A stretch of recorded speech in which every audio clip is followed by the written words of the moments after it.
What's up?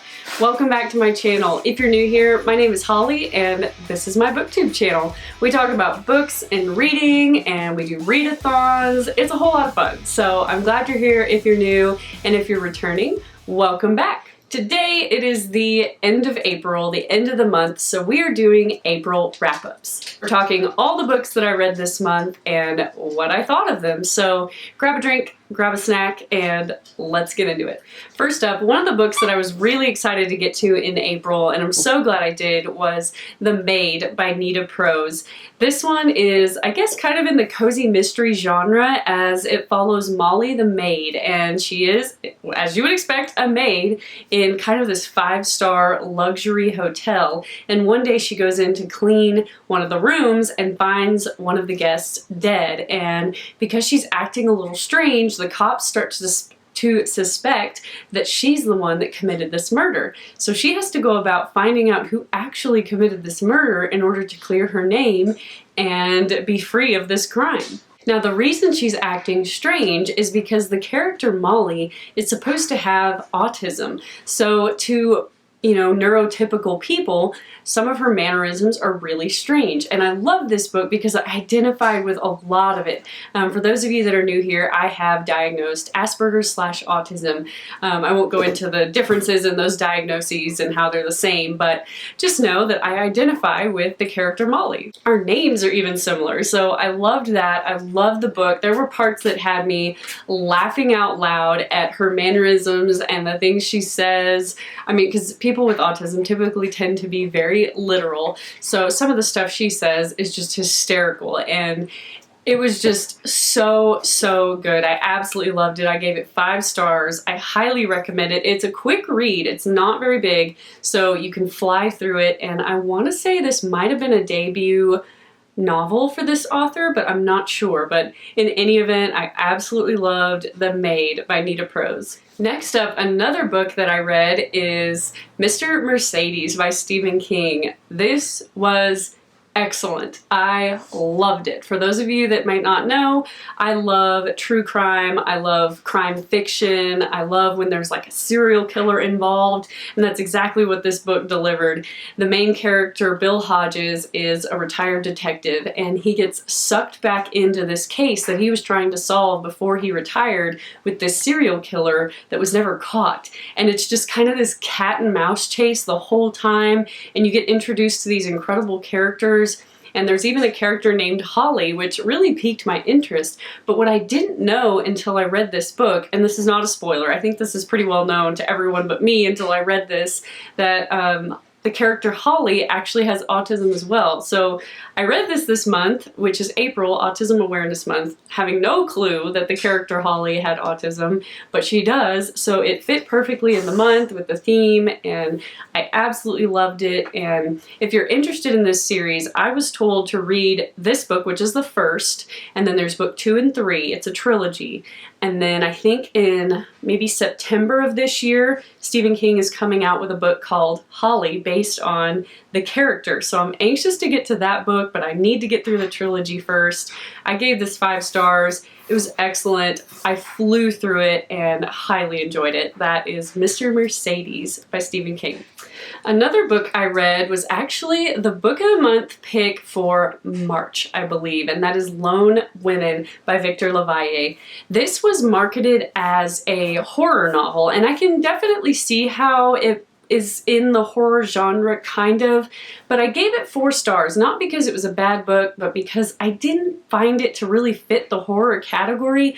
I didn't find it scary. I felt like it was creepy and just foreboding and all of that, but I just didn't get horror vibes out of it. Maybe that was just me, I'm not sure, but it was a really good book, and there's a lot of awesome representation from different types of women, and there's just so much representation from different types of characters that you don't normally see in books, and I really appreciated that. And it's set in like the 1920s, I believe, maybe 1930s, I'd have to check. And you're following Adelaide Henry, and she and her parents live on this farm, and I want to say somewhere in California. I think it might even be Southern California in like the 1920s and 30s. And at the very first page of the book, she's burning her own house down with her parents dead inside of it. That's not a spoiler. That happens on the first few pages, and I think it's even described on the inner flap. And she doesn't explain why. All you know is what she's doing, and then it's off to the races. She just takes off, leaves this ranch behind, and goes off to, I believe it's Montana, I think. Yeah, because she read like a newspaper article about how she could possibly get land there without having to be married, which was not very common at the time. So she takes off to this land, and she's got this mysterious trunk that she's dragging around with her, and you don't know what's in it until later in the book, and I think it'll surprise you. I definitely loved it. The writing was beautiful. I could vividly picture everything that was going on, and I really enjoyed it. I'm just not sure it fits the horror genre. Maybe one of you can convince me otherwise. If you've read it, let me know. That is Lone Women by Victor Lavalle. Next up, I picked up kind of a lighter read. I think I read this during the Flower-a-thon readathon, possibly? Or maybe before that. I don't know. In any event, it's Brownies and Broomsticks by Bailey Cates. It was a quick, easy, breezy, cozy mystery, and you're following the main character who, this is not a spoiler either, is a witch, and she runs this bakery with her aunt. And of course, someone ends up murdered, and they're implicating her uncle. They think her uncle possibly did it because someone described the killer as someone that looks like her uncle. So she of course thinks there's no way my uncle did this, and she goes about trying to solve who did it, all the while trying to learn how to be a witch, because this is something that she did not know about herself until she started working with her aunt. And her aunt was like putting weird herbs in things and muttering things under her breath, and just strange things started happening. And so she discovered that later in the book, and that is not a spoiler either. It's on the back, I promise. I will never give spoilers without warning. So it was a really good cozy mystery. I loved it. I happened to find the second book in the series at a used bookstore not too long ago, so I'm anxious to get to the second one because I really enjoyed the first one, and I gave it 5 stars, not because it's this amazing piece of American literature, but just because it, as a cozy mystery, deserves 5 stars. I typically judge books based on kind of the genre and the category they fall into, which makes sense, I guess. So I loved it, gave it 5 stars, highly recommend it if you're looking for something kind of witchy, kind of practical magic vibes. That is Brownies and Broomsticks by Bailey Cates. The next book I read was actually this one, right behind my head, The Only Survivors by Megan Miranda. This was my book of the month pick for April, and I actually got to it, which is amazing. I feel like we tend to rack up book of the months and never read them in the actual month we're supposed to read them. So I was very proud of myself for getting to that one in the month of April. This book, if you've read it, we're gonna have to talk because I need to know how other people feel.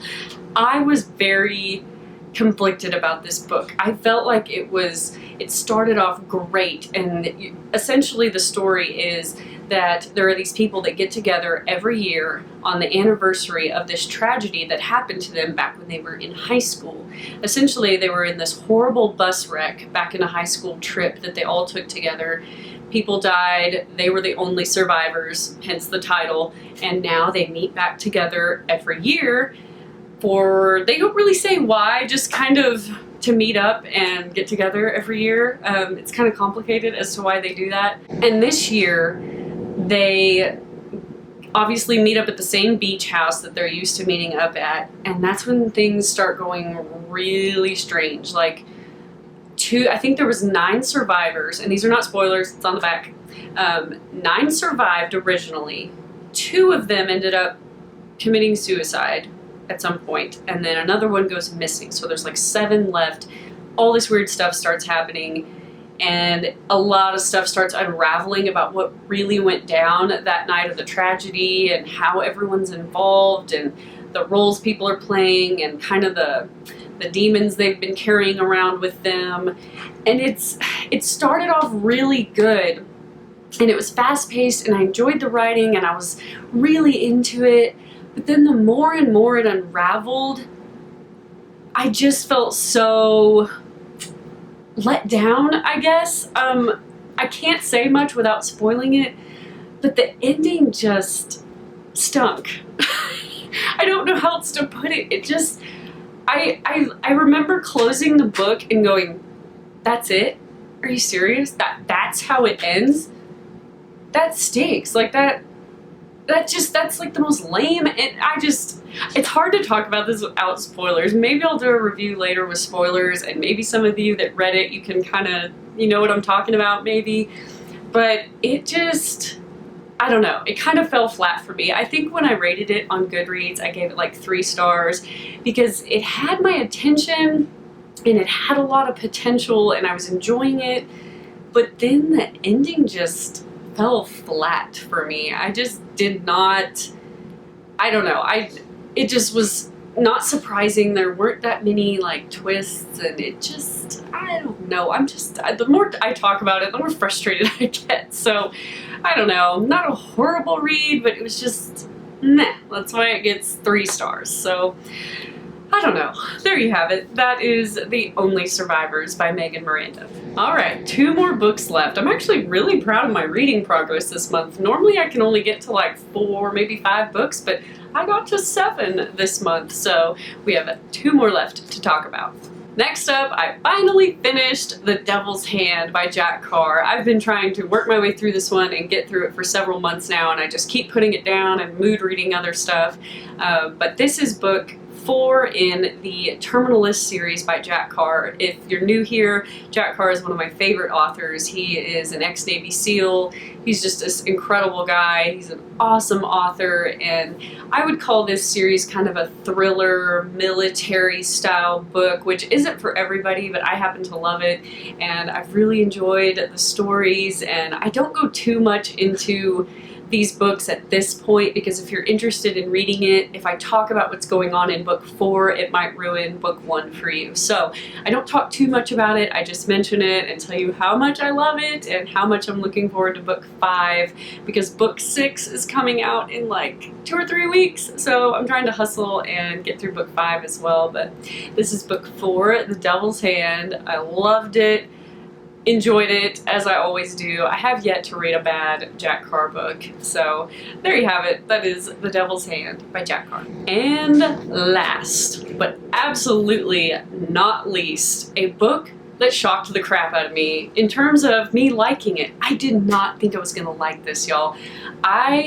This book has been so hyped all over Book Talk, all over Bookstagram, all over BookTube. Everybody stinking talks about this book, this series, and when that happens, I typically get very cynical, like, is it really that good, or is everyone just saying that because everyone says that? I don't know. But then I was in Target, I think, just last week, and I was picking up books and looking at different books, and I saw this one, and I thought, should I read it? It's way hyped. Should I read it and see if it's worth the hype? And there was 1 copy left on the shelf, which when that happens, I have this thing about if I'm on the fence about something and I happen to find it and there's only 1 left, that's kind of a sign that I need to get it.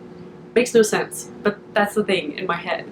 And so I picked it up and I binge read it in like 2 days. Not even, like probably a day and a half. And I am speaking of Throne of Glass by Sarah J. Maas. My friend Kendall over at Bookphoria was so thrilled that I picked this up because she talks about it nonstop and loves it, and she's been trying to get all of her friends to read it, and I messaged her after it and was like, girl, it got me. It was so good. Oh my gosh, I was afraid this was going to be kind of a flowery fantasy type, but no, it's not. You're following the main character, who is this amazing assassin. She's like absolutely deadly, and it starts off and she's in like this prisoner camp where they hold them as slaves, and she ends up getting out of this camp because a prince shows up and wants her to enter this competition that his father, the king, is having to see who is worthy of being his champion, basically his main assassin for the kingdom. And he tells her if she does this and she wins, and she works the job as the king's champion for about 3-4 years, then she can win her freedom. how do you pass that up, right? You either stay in the enslavement camp or you take your chances and try to win your freedom. So, of course, she agrees, and I can't say much more than that without spoiling it, but it's so good. I think I will absolutely pick up the second one. You get so enthralled with the characters and with the fight scenes, and I mean, it was just, oh, I totally forgot I was in the real world, and that is exactly what you need a book to do. It needs to take you to somewhere else. It needs to provide an escape to this other world and just let you de-stress, and that is exactly what this book did. If you've read it, you probably know what I'm talking about. If you haven't, don't be like me. Don't avoid it just because it's hyped. It's hyped for a reason, and it's worth it. So pick it up. That is Throne of Glass by Sarah J. Maas. Well, that about wraps up everything that I read in the month of April. I had a great reading month. Very few books that I didn't jive well with, mainly this one over here, and that could just be me. I don't know. Don't let my opinion deter you. You may love it. So, that is it for me. That is it for April. I had a great reading month. I read 7 books, most of which I loved, and I'm looking forward to May. I still haven't really fully decided on which books I'm going to read in May, and I need to get on that because that'll probably be the video coming up next, and I'm excited to get to it, and I hope y'all will check it out. So until then, I will see y'all in the next video. Bye y'all.